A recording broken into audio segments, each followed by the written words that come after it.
Bonjour à tous et bienvenue dans ce nouveau tutoriel sur l'intelligence artificielle sur Unreal Engine. Aujourd'hui, on va voir comment créer une intelligence artificielle assez simple qui va donc se promener et si elle nous voit, nous poursuivre. Et juste avant de commencer, je rappelle que des nouvelles formations sont sorties et plus particulièrement la formation d'horreur avec un chapitre uniquement réservé aux intelligences artificielles. Donc voilà, premier lien en description, je vous laisse aller voir sur le site. Et on est parti pour le tutoriel. On est donc dans le projet à la troisième personne, et juste avant de commencer, je tiens à rappeler qu'une IA peut être à peu près n'importe quoi, mais dans notre cas, on va donc utiliser, donc on ouvre le Content Drawer, on va utiliser le mannequin de base d'Unreal Engine 5. Donc ici on voit le personnage de base, regardez, si j'appuie sur le bouton jouer, je vais donc l'incarner, on va pouvoir se déplacer, etc. Nous, ce qu'on veut, c'est qu'on ait un deuxième personnage comme celui-ci, qui cette fois-ci nous poursuit. Pour ça, vous sélectionnez son blueprint, et on va faire un clic droit, et vous cliquez sur Duplicate. De cette façon, ça va le dupliquer et on va le renommer BP. Donc BP pour l'abréviation de Blueprint underscore IA. Intelligence artificielle. Et on va l'ouvrir. Évidemment, quand on duplique un blueprint, on va retrouver tout ce qu'il y avait dans le blueprint de base. Mais nous, par exemple, tout ça, on ne va pas en avoir besoin. Donc vous allez tout sélectionner et supprimer. Voilà. On compile pour enregistrer les modifications. On peut également supprimer la caméra et le caméra boom parce qu'on n'incarne pas ce personnage-là. Et avant de commencer donc à implémenter le système d'intelligence artificielle dans l'Event Graph, parce que oui, on va le programmer, eh bien si on veut que notre personnage réagisse différemment quand il voit notre joueur, eh bien il va falloir déjà qu'il détecte notre joueur.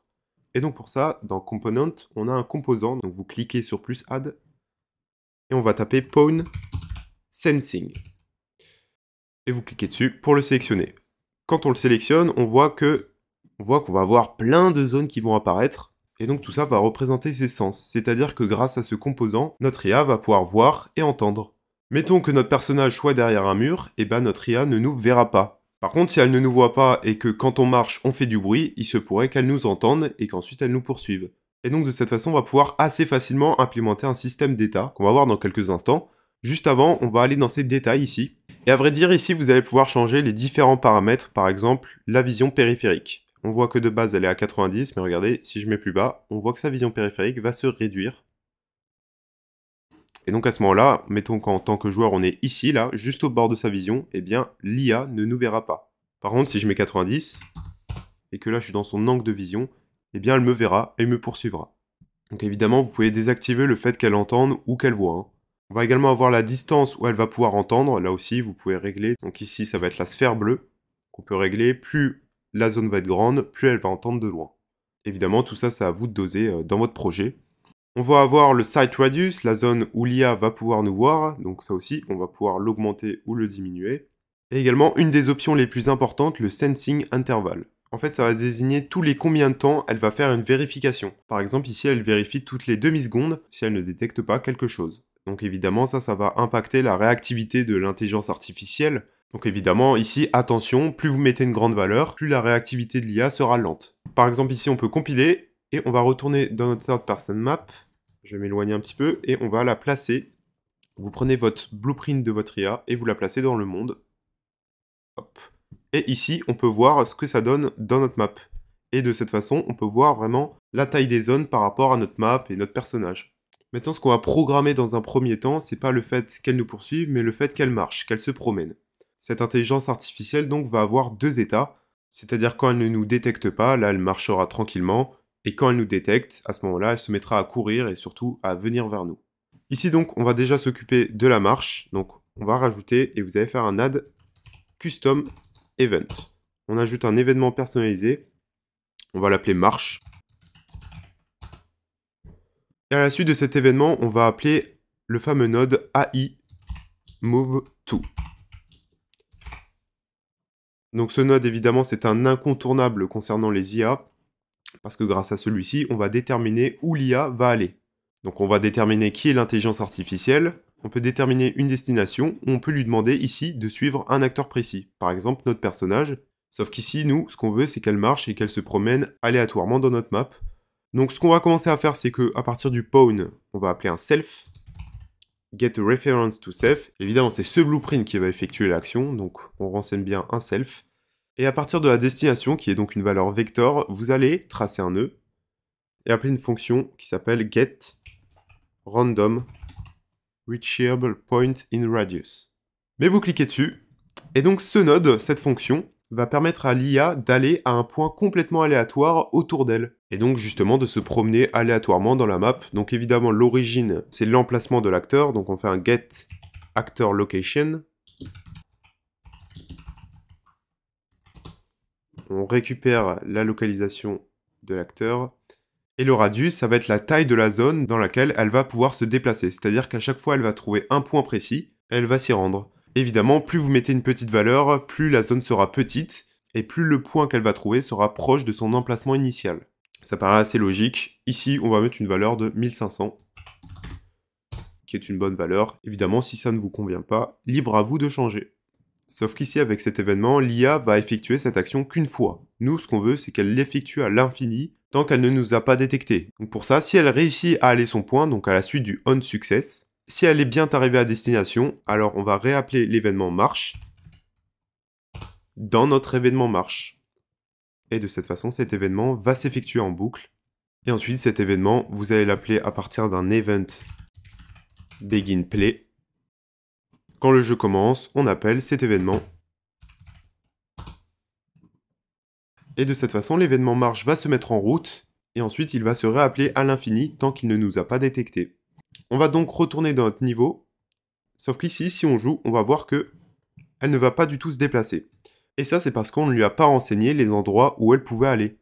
Car oui, pour une IA, il va falloir qu'on appelle, donc vous êtes dans l'onglet Windows en haut à gauche, on clique dessus, et on sélectionne le Place Actor, qui est donc une fenêtre pour placer différents acteurs. Ici, vous allez aller dans All Classes, dans toutes les classes, et on va filtrer en tapant nav mesh. Le nav mesh bound volume. C'est donc un volume qui va permettre de définir les endroits où l'IA va pouvoir aller. Donc je le place dans mon monde, comme ceci, et on va appuyer sur la touche P. Quand vous faites ça, vous allez voir, voilà, cette petite zone verte apparaître, et ça va définir justement les zones où l'IA peut aller visuellement. Nous, évidemment, on va vouloir qu'elle puisse se promener partout dans le niveau. Et donc pour ça, dans le Brush Settings, on va l'agrandir par tous les axes. Vous l'agrandez sur l'axe X, pour que ça prenne toute la largeur de notre scène. On va la mettre au milieu, comme ça. Et toute la valeur Y. De cette façon, le volume va tout couvrir, elle va pouvoir se promener partout. À part, vous le voyez au-dessus ici. Et pour ça, donc, c'est justement l'axe Z que vous allez également augmenter jusqu'à ce que, voilà, vous voyez les zones apparaître au-dessus également. Donc ça va définir toutes les zones accessibles, mais par exemple dans notre cas, l'IA ne pourra jamais aller ici, parce qu'ici la pente est beaucoup trop raide, et donc de ce fait, ça ne fait pas la liaison entre les deux zones, et donc il faut le savoir, hein, si vous avez des murs par exemple comme celui-ci, l'IA ne pourra pas les traverser, hein, ça paraît logique. Et voilà, une fois qu'on a fait ça, je vais supprimer le Place Actor pour qu'on ait un petit peu plus de visibilité, et on va cliquer sur Jouer. À partir d'ici, notre IA va se promener. Voilà, elle va aller à un point, puis en trouver un deuxième, puis un troisième, et ainsi de suite. Donc c'est bien, elle se promène. Maintenant, nous, ce qu'on veut, c'est que quand, voilà, on passe devant elle comme ça, elle se met à nous poursuivre tout simplement. Donc on va revenir dans le blueprint de notre IA, ici. Avec l'événement de marche, on n'a pas du tout utilisé le point sensing, c'est-à-dire qu'on peut l'enlever, l'IA va continuer à marcher quand même. Maintenant, avec ce point sensing, on va pouvoir détecter si l'IA a repéré l'acteur, et donc pour ça, vous allez la sélectionner et faire un clic droit dessus, aller dans Add Event, et là, on va pouvoir ajouter un événement si elle nous voit ou si elle nous entend. Nous, évidemment, on prend l'événement si elle nous voit. Vous cliquez dessus, et l'événement se rajoute. Alors, je vais un petit peu l'espacer. Qu'est-ce qui se passe quand l'IA nous voit? Déjà, dans un premier temps, on va appeler une séquence qui va permettre de partager le code à travers plusieurs pins. Donc de ce fait, on peut appeler plusieurs nodes à partir d'un seul événement. Déjà, à partir de la sortie 0, on va appeler un iMoveTo, comme ce qu'on avait fait pour la marche. Vous l'appelez. Évidemment, le sujet concerné, c'est nous-mêmes, self. Et donc pour l'événement marche, on avait enseigné une destination. Ici, on va le faire avec le target actor, qu'en fait, vous allez directement brancher au pawn du onCPawn. Et donc de ce fait, elle va constamment poursuivre la localisation du pawn, et donc suivre le joueur jusqu'à ce qu'elle ne le voit plus. Maintenant, c'est bien qu'elle nous suive quand elle nous voit, mais maintenant, quand elle ne nous détecte plus, il faut que l'intelligence artificielle se remette à marcher puisqu'elle ne nous voit plus. Donc passer d'un état à l'autre. On va donc un petit peu espacer la move to, et à partir du deuxième pin, on va appeler un retriggerable delay. Et là, la valeur va être importante parce qu'on va devoir mettre une valeur de plus de 0,6. Moi, dans mon cas, je vais mettre une valeur de 1. Comme ça, c'est fixé et je vais vous expliquer pourquoi. Ici, dans notre point sensing, on a donc laissé 0,5 pour l'intervalle. Ce qui fait que cet événement-là se déclenche toutes les 0,5 secondes. Donc ce qui va suivre ce délai va se déclencher uniquement si l'IA ne nous voit plus et si une seconde s'est écoulée. On appelle un retriggerable delay parce qu'à chaque fois, il se redémarre depuis le début continuellement. Évidemment, jusqu'à ce que l'IA ne nous voit plus et qu'ensuite on puisse déclencher la suite. Donc je vais encore une fois espacer ça. Donc là, dans notre cas, mettons qu'on tourne à un mur et que l'IA ne nous voit plus, elle va mettre une seconde à continuer de nous poursuivre et ensuite va reprendre sa marche. Plus vous mettez une grosse valeur, plus l'IA va continuer de vous poursuivre longtemps jusqu'à ce qu'elle passe dans l'état de marche. Donc vous pouvez mettre une plus grosse valeur comme ça, de cette façon, si vous tournez dans un coin, l'IA ne vous perdra pas de vue et ce sera un petit peu plus crédible.